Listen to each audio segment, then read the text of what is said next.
चलो आ जाओ, इधर ध्यान दो फटाफट।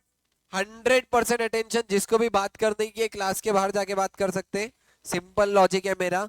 100% अटेंशन के साथ रिवाइज करेंगे, तुम्हारा 200% कॉन्सेंट्रेशन रहना चाहिए, ठीक है। आ जाओ, सबसे पहले अपन चैप्टर नंबर 3 का फर्स्ट पार्ट रिवाइज करने वाले हैं, ऑडिट रिस्क। अब मेरे को बोलो सबसे पहले ऑडिट रिस्क क्या है मेरे लिए। मेरे फाइनेंशियल स्टेटमेंट मटेरियली मिसस्टेटेड है, क्या है बोलो, एमएमएस है, क्या है, एमएमएस। और ऑडिटर कौन सा ओपिनियन दे रहा, अनमॉडिफाइड या ट्रू एंड फेयर, गलत हो रहा क्या, यस, क्या है मेरे लिए, ऑडिट रिस्क। अच्छा ये ऑडिट रिस्क क्यों है, किसकी वजह से, आइला की वजह से, किसकी वजह से, आइला। आइला मतलब क्या, इनहेरेंट लिमिटेशंस ऑफ ऑडिट, पक्का जम रहा क्या, यस। अच्छा क्या मेरे लिए ऑडिट रिस्क का पार्ट नहीं है, फाइनेंशियल स्टेटमेंट मटेरियली मिसस्टेटेड नहीं थे, क्या, फाइनेंशियल स्टेटमेंट मटेरियली मिसस्टेटेड नहीं थे, और मैंने कौन सा ओपिनियन दे दिया, मॉडिफाइड। कौन सा ओपिनियन दे दिया, मॉडिफाइड। हो सकता क्या ये, हो सकता क्या, पॉसिबल नहीं है। मैनेजमेंट होने देगा क्या, नहीं। मैनेजमेंट अपनी जान लगा देगा खुद को सही साबित करने, लेकिन मैनेजमेंट ये गलती होने देगा क्या, नहीं। यानी it is not a part of audit risk. वही यहाँ पे दिया है देखो, opinion financial statement are materially misstated when they are not, this is not included in the audit risk. अच्छा और क्या ऑडिट रिस्क का पार्ट नहीं है, ऑडिटर के बिजनेस का पर्सनल रिस्क मेरे ऑडिट रिस्क का पार्ट है क्या, नहीं। क्योंकि किसका रिस्क है, ऑडिटर का पर्सनल लायबिलिटी है, ऑडिटर का पर्सनल रिस्क है। जैसे कि ऑडिटर के ऊपर किसी क्लाइंट ने केस कर दिया, मेरे ऑडिट के पर्टिकुलर रिलेटेड है क्या, नहीं। मेरे कंपनी के रिलेटेड है क्या, नहीं, इसलिए ऑडिट रिस्क में आएगा क्या, नहीं। देखो वापस यहाँ पे एआर की डेफिनेशन दिए हुए, inappropriate opinion when financial statement are materially misstated, मेरे साथ बोलो, inappropriate opinion when financial statements are materially misstated. इसके दो पार्ट है, कौन से दो, बोलो कौन सा, रोमम एंड डीआर, बरोबर। डीआर मतलब क्या, डिटेक्शन रिस्क, रोमम मतलब क्या, रिस्क ऑफ मटेरियल मिसस्टेटमेंट। रोमम के कितने पार्ट है, कौन सा, आईआर और सीआर। आईआर मतलब क्या, इनहेरेंट रिस्क, सीआर मतलब क्या, कंट्रोल रिस्क, क्या बात है। चलो सबसे पहले पढ़े थे आईआर। आईआर मतलब क्या, कोई ट्रांजैक्शन या फिर अकाउंट बैलेंस की नेचर की वजह से ही रिस्की लग रहा, तो कौन सा रिस्क हो गया, इनहेरेंट रिस्क। आ जाओ क्या लिखे थे, ससेप्टेबिलिटी ऑफ अकाउंट बैलेंस या फिर class of transaction to a MMS because of their nature, उनके नेचर की वजह से वो चीज रिस्की है, उनके नेचर की वजह से वो चीज रिस्की है। वापिस से कौन सा रिस्क होगा, इनहेरेंट रिस्क। एग्जांपल दिया था, रॉ मटेरियल जाके खरीद रहा, इनहेरेंट रिस्क है क्या, नहीं। जाके फैक्ट्री खरीद लिया, ट्रांजैक्शन ही रिस्की लग रहा क्या, यस। कौन सा रिस्क, इनहेरेंट रिस्क, पक्का जम रहा क्या, यस। अच्छा इनहेरेंट रिस्क में भी higher for some account balance और ट्रांजैक्शन, और कुछ अकाउंट बैलेंस और ट्रांजैक्शन के लिए इनहेरेंट रिस्क क्या रह सकता, लो, पक्का जम रहा क्या, यस।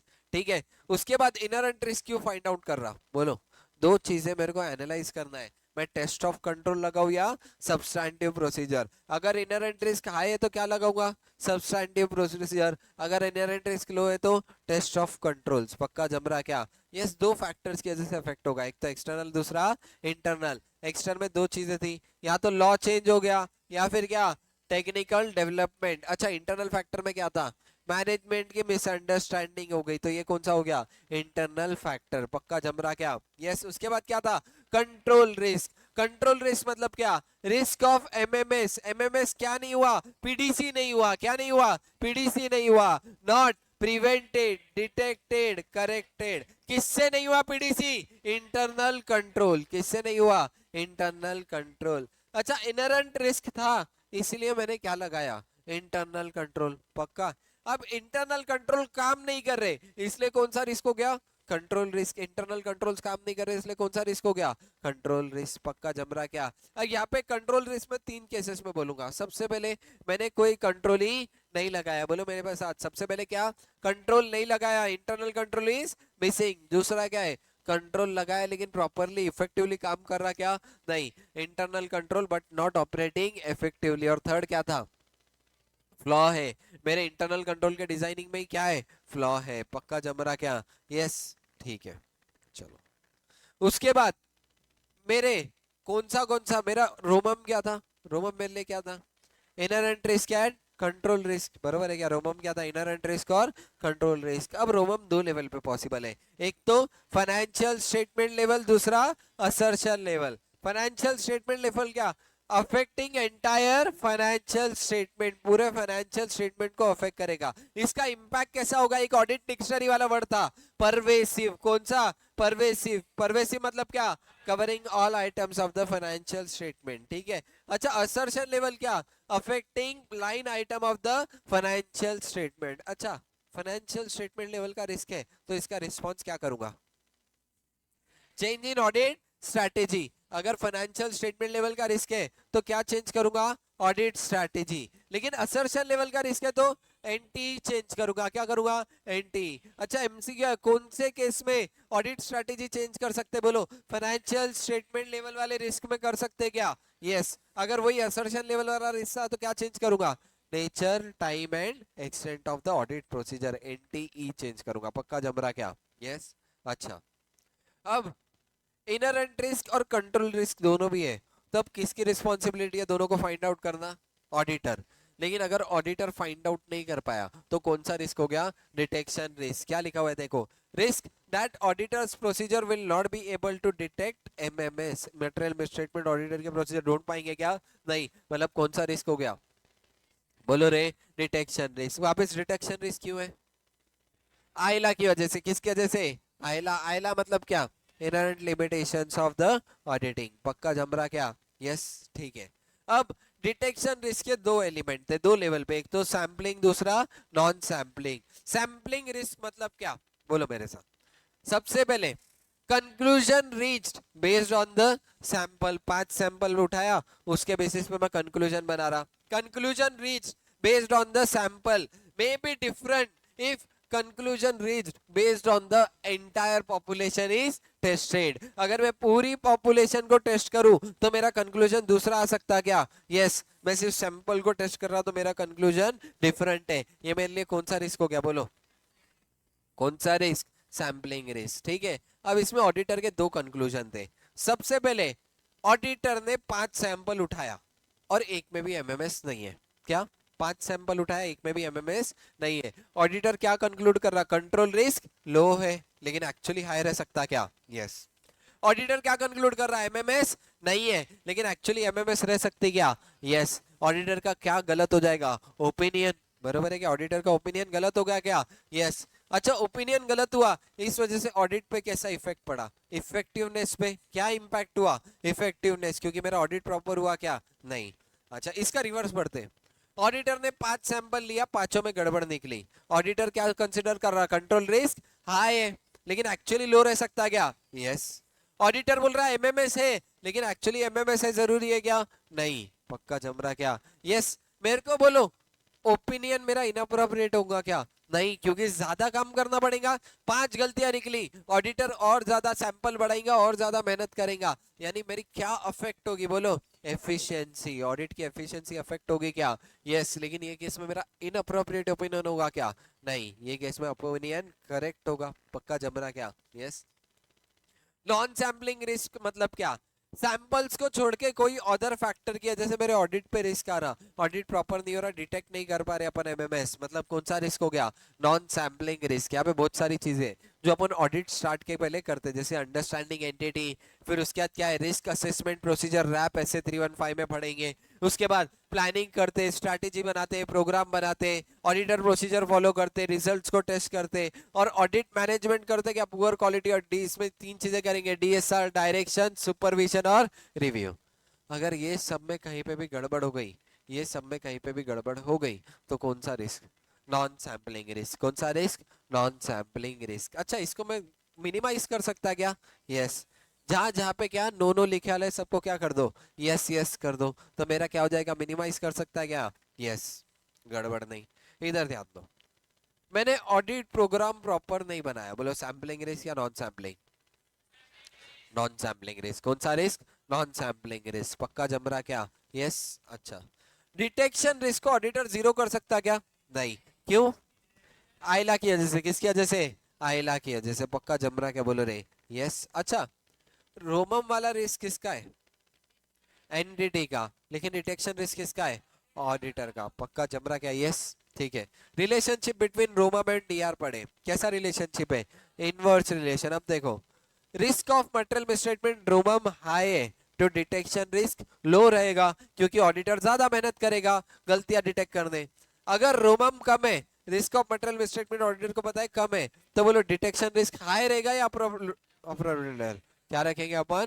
अप्रोप्रिएट लेवल, क्योंकि भाई अभी भी ऑडिटर कभी भी ये चाहेगा क्या कि उसका रिस्क हाई हो? नहीं, एक अप्रोप्रिएट लेवल तक मैनेज करेंगे। ठीक है, ऑडिट रिस्क का फॉर्मूला क्या था?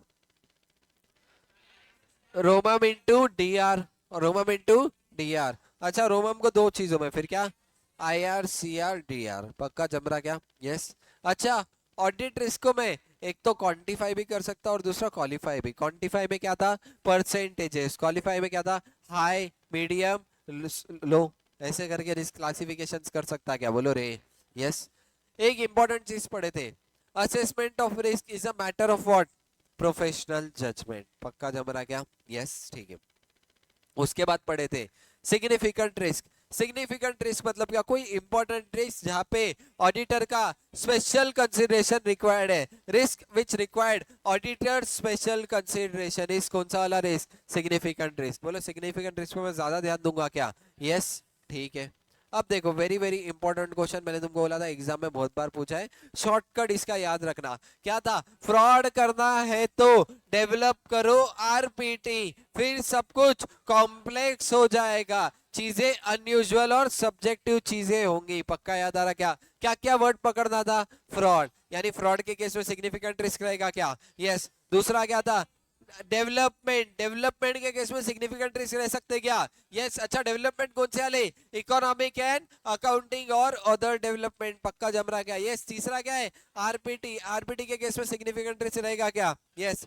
और क्या था? कॉम्प्लेक्स ट्रांजैक्शन, कॉम्प्लेक्स ट्रांजैक्शन में सिग्निफिकेंट रिस्क रह सकता क्या? यस। और क्या है? अनयूजुअल ट्रांजैक्शन, जो कभी नहीं हो रहे वापस से, जो कभी नहीं हो रहे, इसमें सिग्निफिकेंट रिस्क रह सकता क्या? यस। और एट लास्ट क्या था? सब्जेक्टिव, जहां पे मैनेजमेंट के मेजरमेंट के रिलेटेड सब्जेक्टिविटी इन्वॉल्व है, वहां पे वापस से सिग्निफिकेंट रिस्क रह सकता क्या?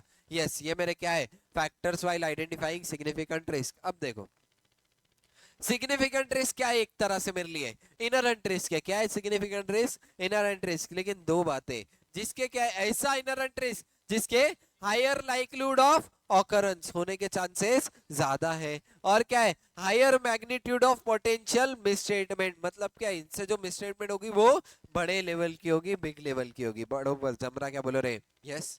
अब सिग्निफिकेंट चीज दो चीजों के रिलेटेड रहेगा, एक तो क्या है? नॉन रूटीन ट्रांजैक्शन या judgmental matter. Non routine transaction मतलब क्या? बोलो कभी कभार होता, वो क्या हो गया मेरे लिए? Non routine. अच्छा, जजमेंटल मतलब क्या? जहां पे मैनेजमेंट का बहुत ज्यादा जजमेंट इन्वॉल्व है, वो क्या हो गया मेरे लिए? Judgmental matter. इसके लिए एग्जांपल दिया था नॉन रूटीन ट्रांजैक्शन का, खाली ऐसे जस्ट याद रखना ऊपर ऊपर से। ठीक है, सबसे पहले क्या था? Greater management intervention. क्या था ग्रेटर मैनेजमेंट इंटरवेंशन? मतलब क्या? मैनेजमेंट हर काम में टांग अड़ा रहा, बरोबर है क्या? यस। दूसरा क्या है? Greater manual intervention. Greater manual intervention मतलब क्या? पूरा काम मैनुअली हो रहा, पूरा काम मैनुअली हो रहा तो गलती होने के चांसेस है क्या? बोलो रे। यस। उसके बाद क्या है? कॉम्प्लेक्स कैलकुलेशन या फिर अकाउंटिंग प्रिंसिपल्स में कुछ ना कुछ गड़बड़ रह सकती। अच्छा, और क्या था? Controls difficult to be implicated. कहां पे? रूटीन ट्रांजैक्शन पे कंट्रोल्स लगाऊंगा या नॉन रूटीन? रूटीन ट्रांजैक्शन, यानी नॉन रूटीन रह जाएंगे क्या? यस। नॉन रूटीन ट्रांजैक्शन पे कंट्रोल है क्या? नहीं, यानी वापिस से सिग्निफिकेंट रिस्क होने के चांसेस है क्या? यस। जजमेंटल के दो एग्जांपल थे, एक तो क्या? अकाउंटिंग प्रिंसिपल सेलेक्ट करना है, वापिस से जजमेंट ऑफ मैनेजमेंट। बहुत जगह पे यस में पढ़े थे क्या अपन ने? यस, कि अगर कोई भी पॉलिसी सेलेक्ट करना है, कौन सेलेक्ट करेगा? मैनेजमेंट, यानी वापिस से क्या इन्वॉल्व है? जजमेंट। ठीक है। अच्छा, और दो चीजें जजमेंट में भी, सब्जेक्टिव और कॉम्प्लेक्स। सब्जेक्टिव मतलब क्या? पर्सन टू पर्सन चेंज होगा। कॉम्प्लेक्स मतलब कैलकुलेट करना बहुत ज्यादा डिफिकल्ट है। यहाँ पे एग्जांपल दिया था future cash flow, future cash flow को फोरकास्ट करना बहुत ज्यादा डिफिकल्ट है क्या? बोलो यस।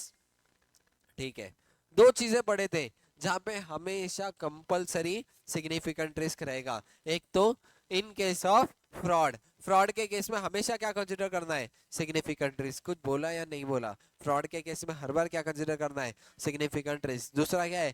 ट्रांजैक्शन विथ आरपीटी, लेकिन outside normal course of business. अगर नॉर्मल कोर्स ऑफ बिजनेस में हुआ तो सिग्निफिकेंट रिस्क है क्या?